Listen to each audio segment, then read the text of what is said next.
Hola, buenas noches, bienvenidos a esta nueva edición de este podcast que hemos bautizado Rock a Domicilio. Mi nombre es Alberto Marchena, transmitiendo en vivo y en directo, y muchos de ustedes ya lo verán una vez el programa esté como tal en la plataforma. Les deseo una muy buena noche para todos ustedes. Sé que no son tiempos fáciles, sé que son momentos difíciles, pero esa es la razón por la que junto a Juan Kiss creamos este programa para acompañarlos cada noche con las últimas comentarios y diferentes temas alrededor del mundo del rock. Le doy una bienvenida muy especial a Juan Kiss desde Medellín, en las montañas de Antioquia. Juan, buenas noches. Buenas noches, mi estimado Alberto Marchena. Buenas noches a la gente que está en Spreaker, que me están escuchando. Buenas noches a la gente que está en Instagram, en este momento conectándose, Estrada Piedrahíta, Diego Sosa, toda la gente que está llegando a esta sintonía para que hablemos de rock and roll y tengamos una noche divertida, pero también medio didáctica, porque la idea es aprender. Nosotros aprendemos de ustedes, yo aprendo de Marchena y todos nos divertimos aquí y hablamos de rock and roll. Bienvenidos todos. Así nos complementamos todos y miramos cositas, investigamos en el día. Juan me saca unos datos que me sorprende, yo le mando otros que también les sorprende. Les tengo una buena noticia antes de comenzar el programa. La primera buena noticia que les tengo es que ya empezamos a rodar las playlists basadas en cada uno de los programas. Por ejemplo, la playlist de ayer de grandes frontmen o vocalistas del rock ya está lista, está en Spotify. Yo la he publicado en Marchena JR, mi Twitter, ya está el link. Y tiene una muy buena colección de los vocalistas que hablamos el día de ayer. Así que la pueden checar. Tiene más de 60 diferentes vocalistas. Y pues está muy completica. Quedó muy buena la lista. Tiene todo de lo mejor que hablamos el día de ayer. Así que chequenlo para que lo miren. Se llama Grandes Vocalistas. Está únicamente en este momento disponible en Spotify, porque esa es la plataforma que yo pago para oír música. Así que ahí está disponible para que lo puedan oír. Así que tiene no solamente las mías, sino también de las que Juan ha escogido.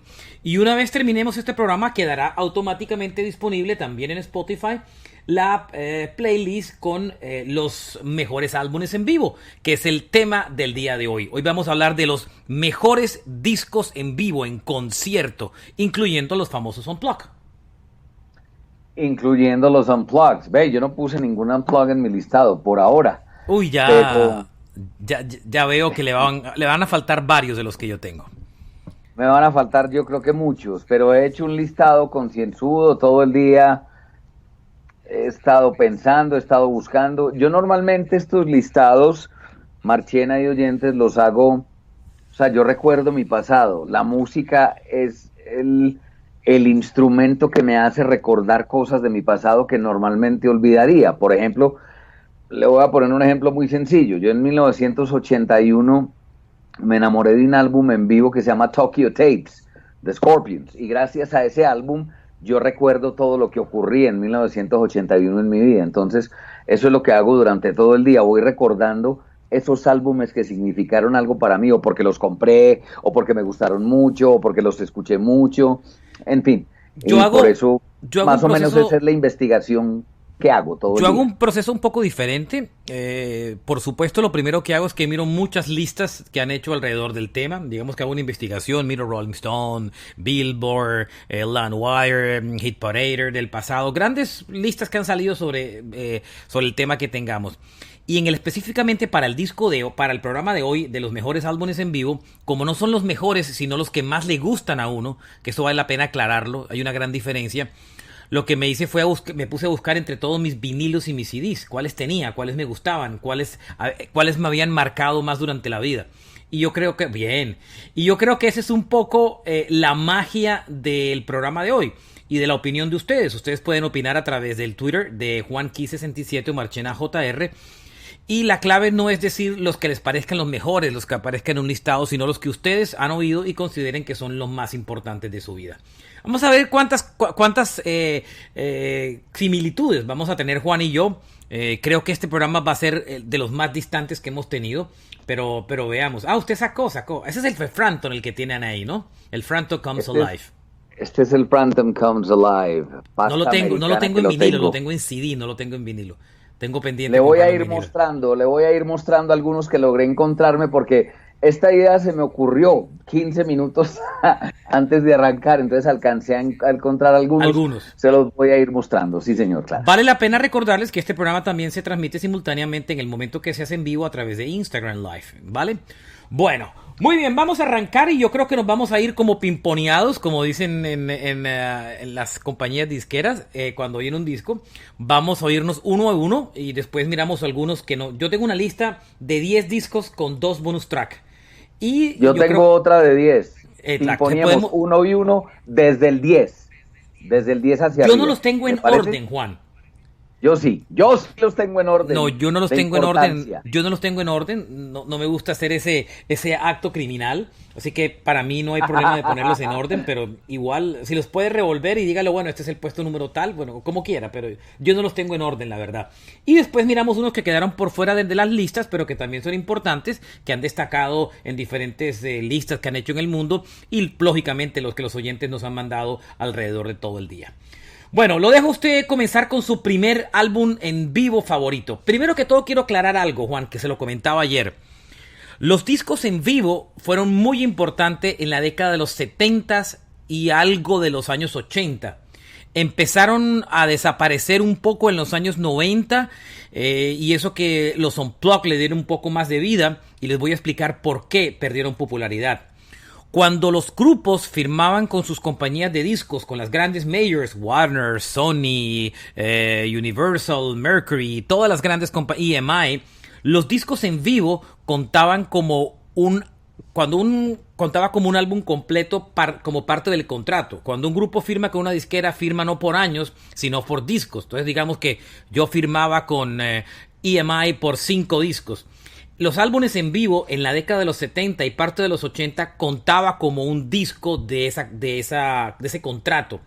Pero después, con el paso de los años, los discos en vivo dejaron de contar como tal. Y por eso es que vimos que la publicación de álbumes en vivo prácticamente disminuyó de manera impresionante en la música. Y pues prácticamente hoy es muy raro que una banda lance un álbum en vivo, como tampoco se lanzan grandes éxitos, porque los discos de éxitos se arman como playlist hoy en digital. Entonces eso hace que la tendencia de discos más grandes en vivo aparezcan en los 70 y en los 80 y mucho menos en épocas recientes, ¿vale? Quería hacer esa aclaración que de pronto mucha gente no tiene claro y mucha gente no sabe, y que tal vez es un poquito de historia que me gané ahí cuando trabajé en los años discográficos en una disquera. Juan, entonces, el primero suyo de la lista es ¿cuál? ¿Quiere que arranque con los 2 bonus tracks o me voy derecho al 10? Vale, vaya directo al 10. Yo insisto, no voy a tener números, pero vaya directo al 10. En el lugar número 10, lo va a alegrar, lo va a compartir, es el Queen Life Killers. ¿Por qué es importante ese álbum para mí? Porque marca un momento de mi vida muy importante. Eso yo lo conocí en 1979 por intermedio de mi primo Fabio Alberto Múnera.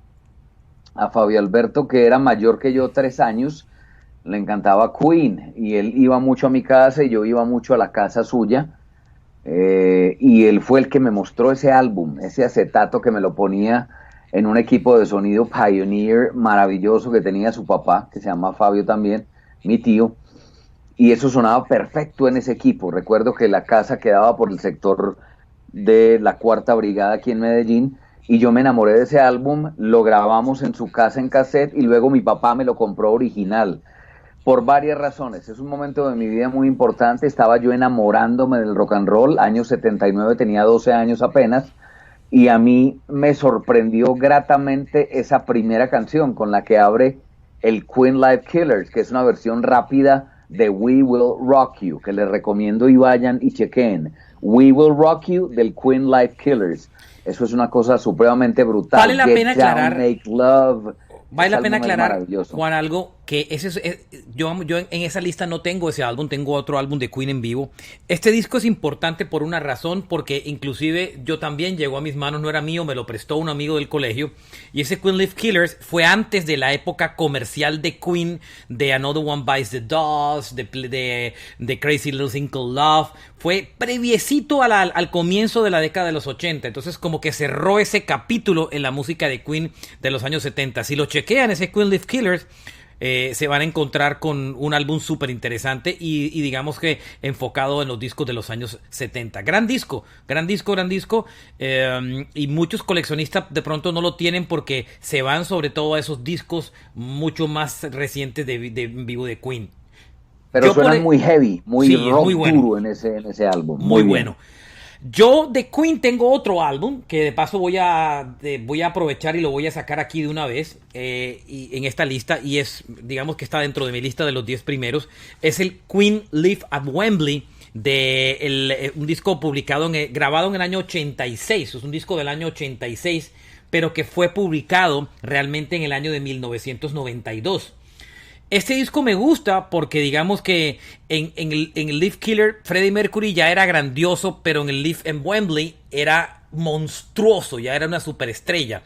Vale la pena aclarar que en el Live en Wembley, cuando se editó, Mercury todavía estaba vivo, y sobre todo un detalle importante de eso es que el disco, primero se lanzó el álbum con sonido y después se lanzó el DVD. El DVD apareció ya en el 2003, cuando Mercury estaba muerto, pero el concierto fue del año 92. Este concierto, del año 96. Este concierto, entre otras cosas, es del 86, perdón, discúlpenme. Este disco fue grabado como parte de la gira de Queen del álbum A Kind of Magic, ¿vale?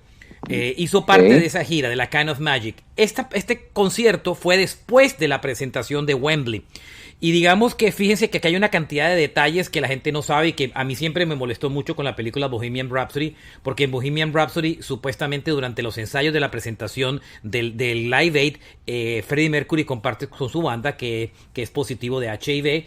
Pero realmente eso es falso, porque eso lo cuenta mucho después, y después incluso de este concierto del año 86. Mercury estaba en perfecto estado físico, y esa fue la última gira que hicieron, la gira de la Kind of Magic. A partir de ahí, ningún otro disco de Queen vino acompañado de gira de conciertos, porque ya la salud de Mercury empezó a golpearse. Fue un álbum doble espectacular, hizo parte del Magic Tour, fue grabado el 12 de julio del 86, publicado en el año de 1992, y el DVD apareció después en el año 2003. Como dato curioso, ese concierto, la banda encargada de abrirlo, que no aparece en el disco por supuesto, fue In Excess, como dato curioso. Y está en mi lista de mis 10 discos y conciertos favoritos de la historia del rock, el Live at Wembley 86. Voy yo, le voy a hablar de un álbum que salió en 1986, terminando ya el año.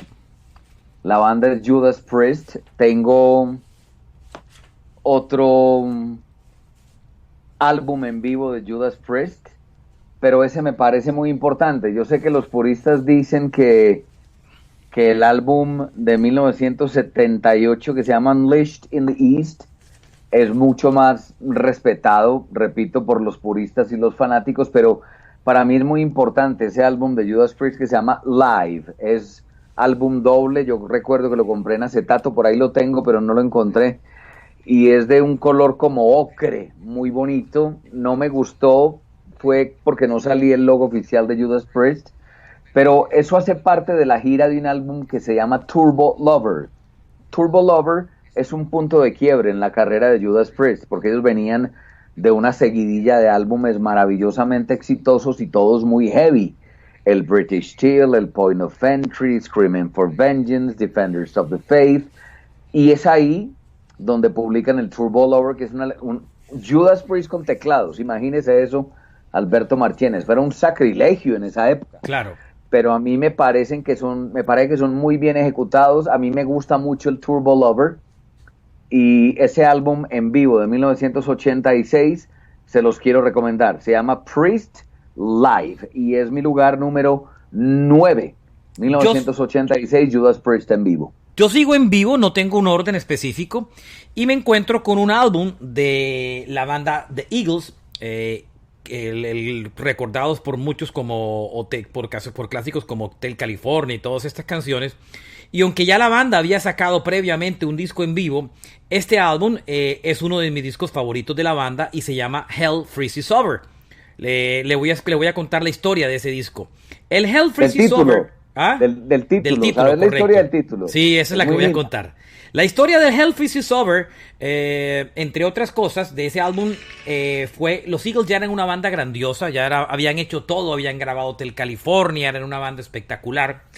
Y resulta que ya tenían 14 años de haberse separado. Se habían separado exactamente en el año 80. Y lo último que habían publicado era un álbum en vivo.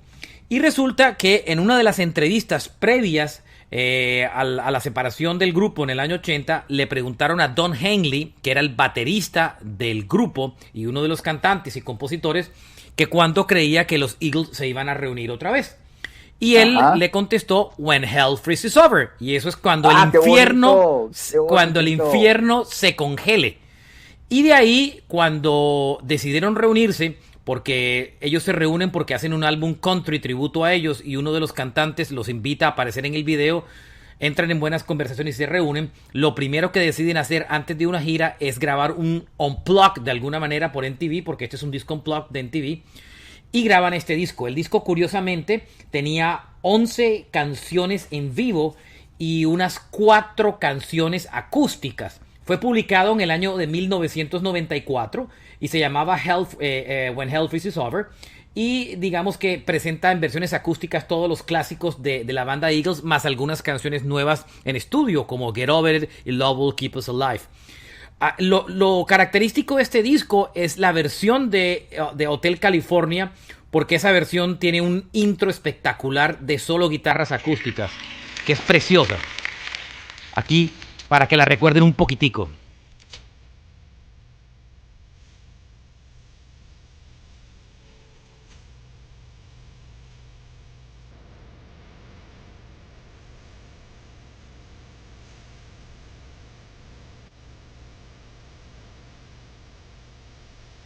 Impresionante. Todos se pararon frente al escenario con una guitarra y así tocaron. Y hicieron esa espectacular álbum. Y yo se los recomiendo para todos los amantes de los discos, digamos que Unplugged. Para mí es uno de los mejores. Y la calidad de sonido del disco es espectacular. Espectacular. Hace muy poco fue editado en vinilo. ¿Vale? Listo, perfecto. Esa historia de When Hell Freezes Over es muy bonita y es muy similar al nombre de la gira de Guns N' Roses, que la cuento rapidito. La gira de Guns N' Roses se llama Not in This Lifetime Tour, así porque alguna vez saliendo con... Hay una cantante que se llama Lana del Rey, ¿es cierto? Sí, Lana del Rey. Lana del Rey. Axl Rose estaba saliendo del Beverly Hills Hotel con Lana del Rey y el periodista le pregunta: hey Axl, te ves muy bien, ¿alguna vez volveremos a ver la formación original de Guns N' Roses en vivo en una tarima? Y Axl Rose saca la cabeza por la ventanilla de la camioneta y dice: not in this lifetime, man, not in this lifetime. Y por eso la gira de Guns N' Roses se llama Not in This Lifetime Tour. Ellos Vamos para son su dioses, segundo pero a veces disco. tienen que tragarse sus palabras. Totalmente, Señor. sobre todo por la plata. Show me the money. Sí, señor. Le voy a recomendar uno más.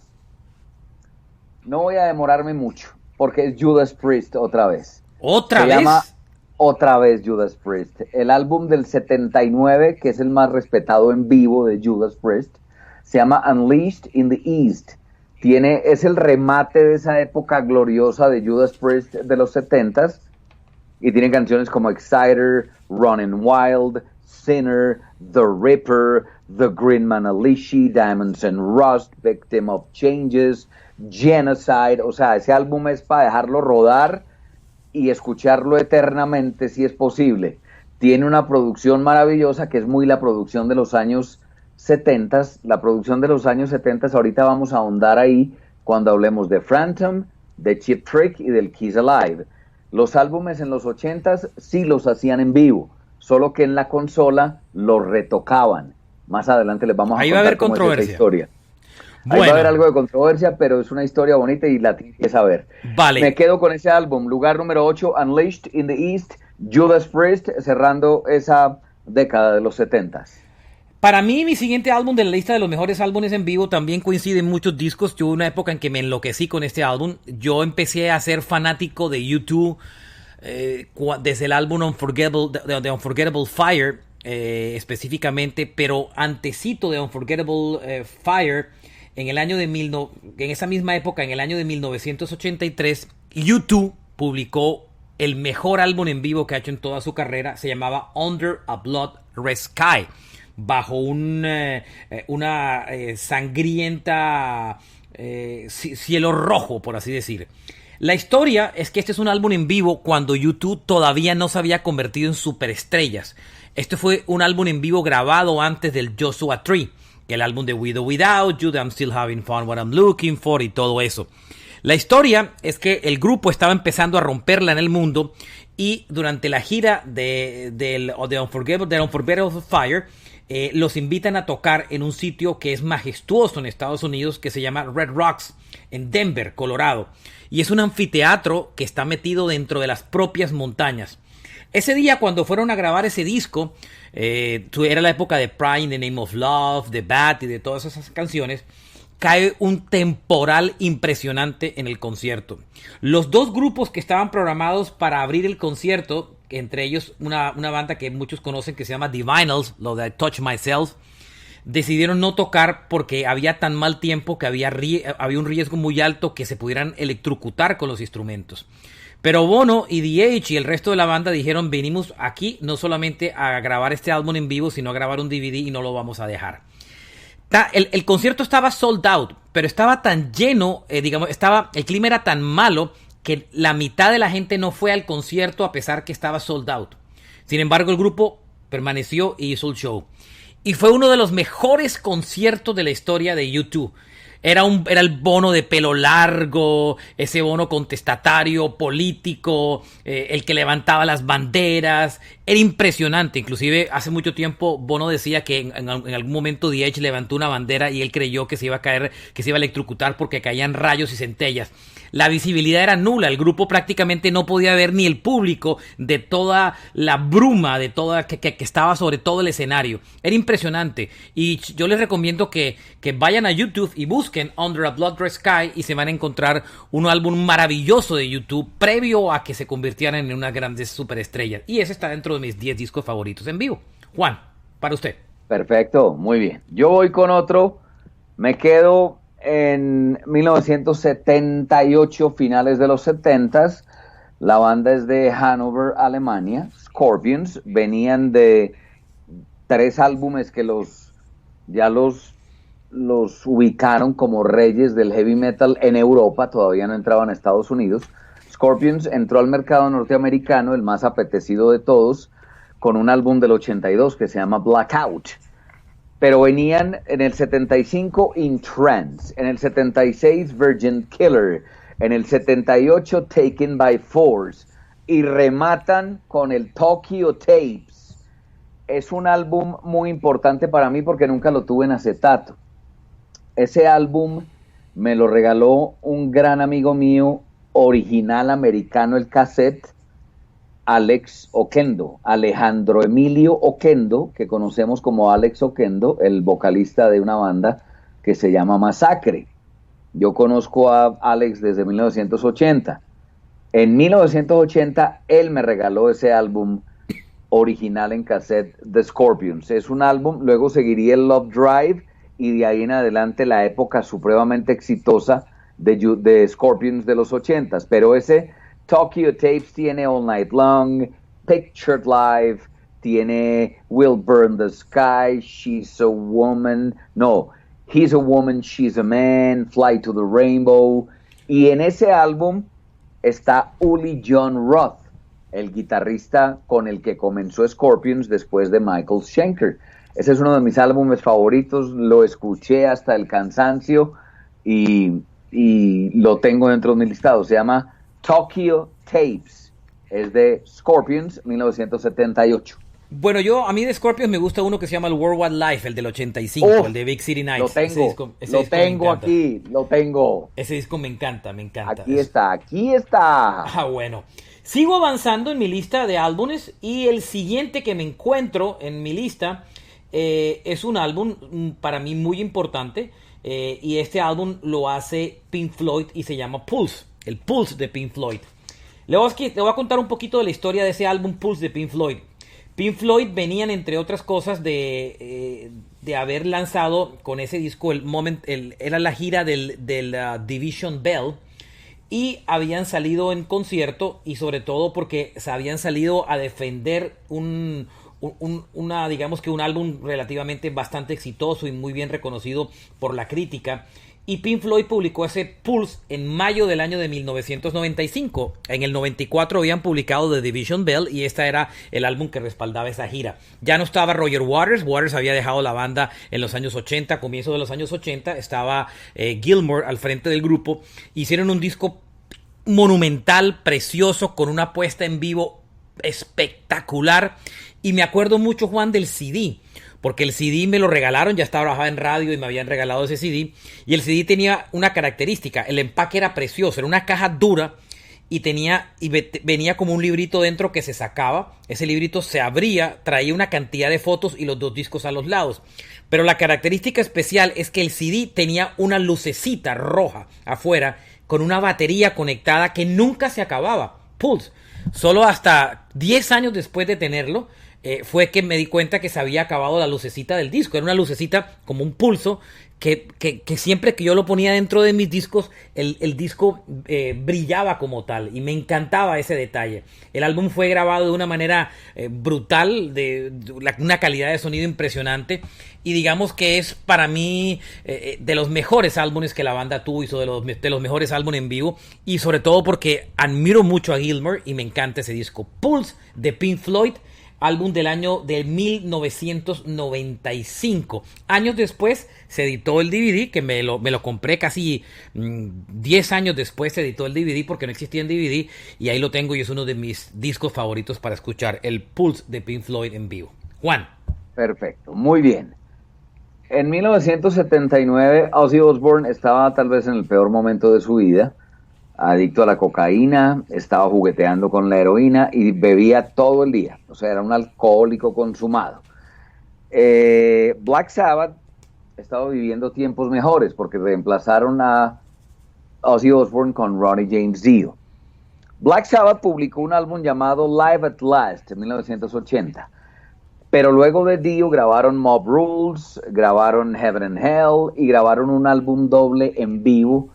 Los que vivan en Medellín y tengan más de 40 años van a recordar que ahí en San Juan con la 73, diagonal al Teatro Rivoli, en toda la esquina donde queda un almacén de motos ahora, había un almacén de discos que yo creo que en Barranquilla también había, y se llamaba La Rumbita. Claro, sí. En La Rumbita yo compré ese álbum porque en el lugar donde compraba la pasta americana no lo conseguimos. Los álbumes en vivo no eran muy apetecidos, Marchena, ni por los productores, ni por las disqueras, ni por los fans. Solían tener fama de no vender mucho, y eran doble la mayoría, entonces eran costosos. Entonces yo fui a J&B en el pasaje Astoria en Medellín y no lo conseguí. Me dijeron, lo conseguís pasta colombiana en La Rumbita, la 73 con San Juan aquí en Medallo, y allá fui y lo compré con Mauricio Montoya. Yo con Bull Metal compré muchos álbumes. Él compró el suyo y yo compré el mío. Live Evil de Black Sabbath con Ronnie James Dio, 1982.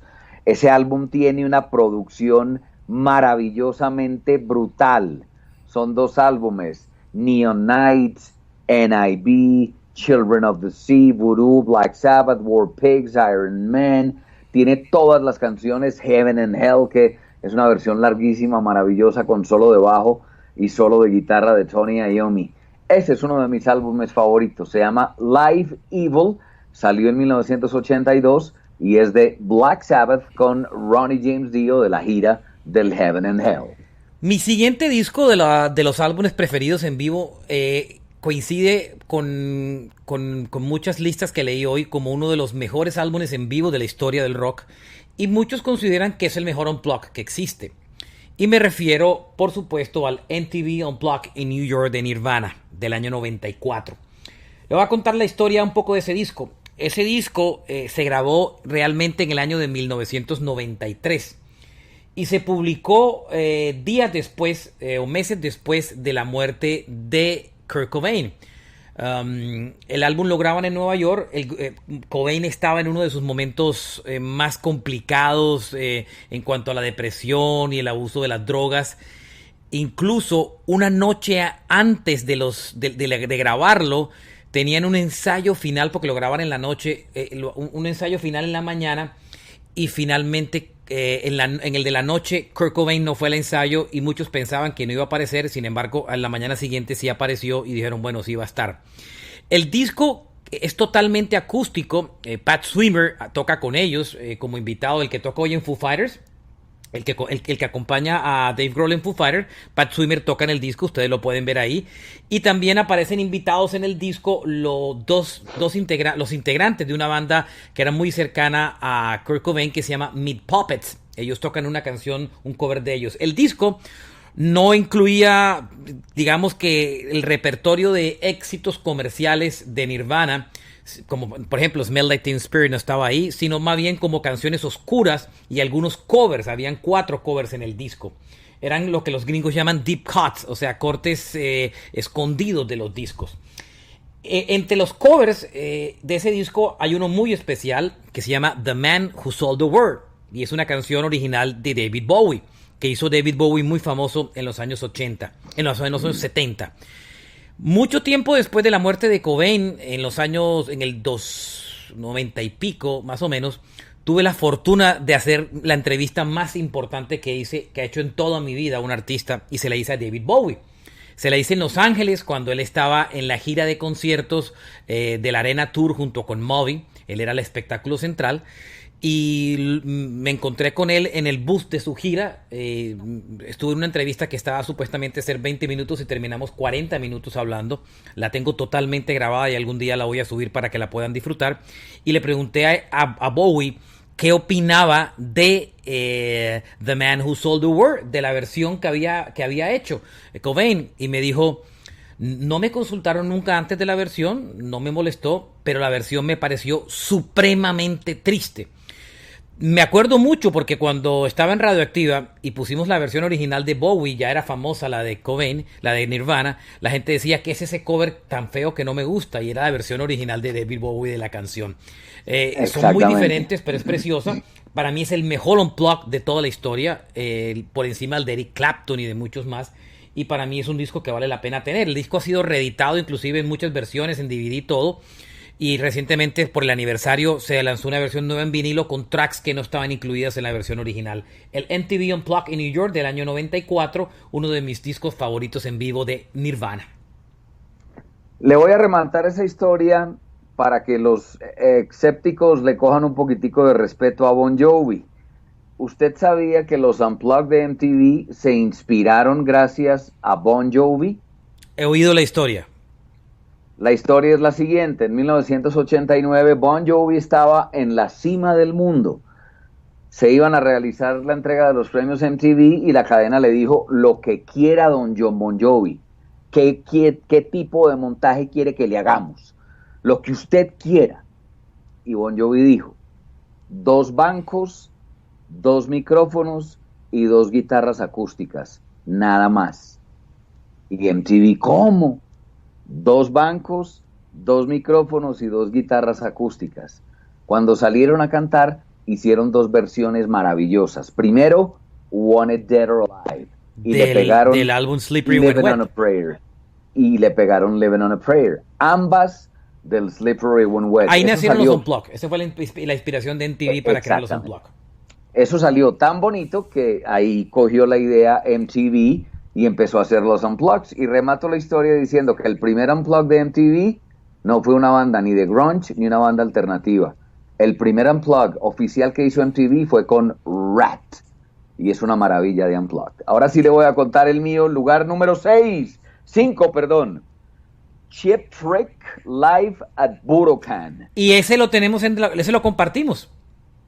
1978, la trilogía sagrada de los álbumes en vivo para los puristas son Keys Alive, Cheap Trick Live at Budokan y el tercero es Phantom Comes Alive. Es uno de mis álbumes favoritos, definitivamente lo tuve a finales de los 70, 1979. está Hello There, I Want You to Want Me, Surrender, Ain't That a Shame. Y este es uno de los álbumes que fue retocado en el estudio. El álbum es en vivo y la banda toca en vivo, solo que luego cogen las master tapes del concierto, se meten al estudio de grabación con y le hacen lo que se llaman overdubs. Exactamente, overdubs, retocan las partes del sonido que no son muy buenas. Le voy a contar una historia. Por lo general son algunas guitarras rítmicas, algunos tonos altos de los cantantes y uno que otro solo de guitarra. Cuando el baterista es muy bueno, como Bonnie Carlo, el baterista de Cheap Trick, pues la batería va completica. Pero ese álbum es retocado en el estudio después de haberlo grabado en vivo. Es uno de mis favoritos, Cheap Trick Live at Budokan. Ese disco yo también lo tengo en mi lista de mis 10 álbumes en vivo. Cheap Trick es una canción que de pronto generaciones, bueno, no tan recientes, igual de viejas, pero no tan viejas, la conocen por canciones como The Flame y todo esto. Pero Cheap Trick fue una gran banda en los 70. Cuando habían publicado sus 3 primeros discos, no habían logrado ser exitosos. Inclusive canciones como I Want You, You Want Me y como Surrenders habían sido lanzadas, pero no eran famosas. Pero el grupo descubrió, Juan, que ellos eran muy famosos en Japón. En Japón eran como los Beatles. Entonces les dijeron, oiga, ¿por qué no hacen una gira y de paso graban un disco en vivo? Ellos iban a grabar, era realmente un grandes éxitos. Iban a sacar un disco de grandes éxitos de estudio como para cerrar esa etapa. Se van a Tokio y se presentan en el mítico Budokan, donde Ozzy Osbourne también grabó un álbum en vivo y muchas bandas. Y graban, y cuando ellos llegan no pueden creer lo que está pasando porque la gente los recibe en Japón como si fueran los Beatles. Ellos no podían creer que fueran tan famosos, eran absurdamente famosos. Finalmente terminan grabando ese disco. Y el disco no se lanza en Estados Unidos, sino que el disco, grabado en el año 78, se lanza solamente en Japón. Empezaron a aparecer unas copias piratas en almacenes de discos en Estados Unidos. Y una de esas copias la compró un DJ de una emisora de radio de Classic Rock y se la llevó, pues no era en esa época de Classic Rock, sino una emisora de rock. Se lleva el disco para la casa, Juan, para la emisora, perdón, y empieza a tocar en vivo la versión de I Want You to Want Me, que no había sido exitosa en versión normal. Y la canción se convierte en un éxito espectacular. El disco llega al top 10 de venta. La banda se vuelve muy, muy famosa. Y ahí se convierte el Live at Budokan de Cheap Trick como uno de los discos más importantes en vivo de la historia del rock. Eso no solamente nos gusta a nosotros, sino que hace parte de la historia de los grandes álbumes en vivo. Me lo compré en versión original, pasta americana, hace 2 años en la tienda de discos de Coachella. Y adoro ese disco. Es una maravilla, chequéenlo. Cheap Trick Live at Budokan, para que vean lo importante que fue y la locura que fue. Es el tercer álbum de Cheap Trick. Ellos antes tenían 2. El del 76 Cheap Trick y el del 77 que se llama In Color, que es un muy buen álbum también. Pero uno con 2 álbumes apenas, una banda despegando y grabar un álbum doble en vivo y en Japón.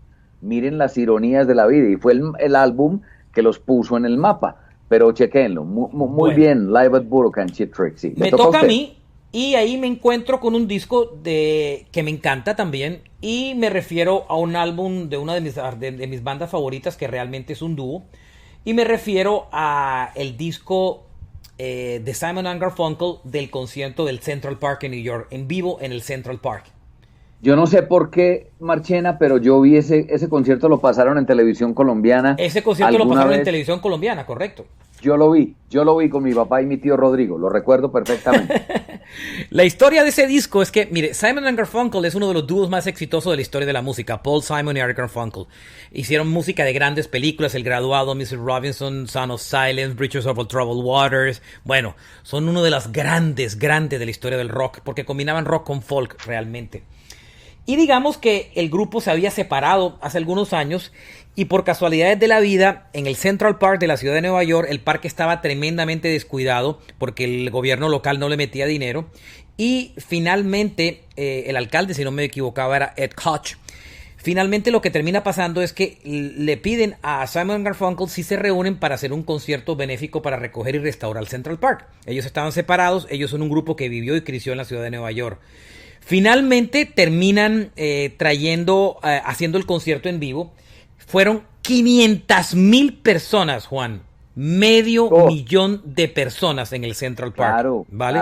claro. Cosa que me Creo que duele la porque en este locura. momento lo que hay en ese Central Park es un hospital para atender a todas las personas que están sufriendo de esta pandemia. Y en ese mismo sitio se realizó ese concierto de Simon and Garfunkel en vivo desde el Central Park. El álbum fue grabado en septiembre del año 81. El concierto lo transmitió HBO por Estados Unidos y solo fue editado en febrero del año de 1982.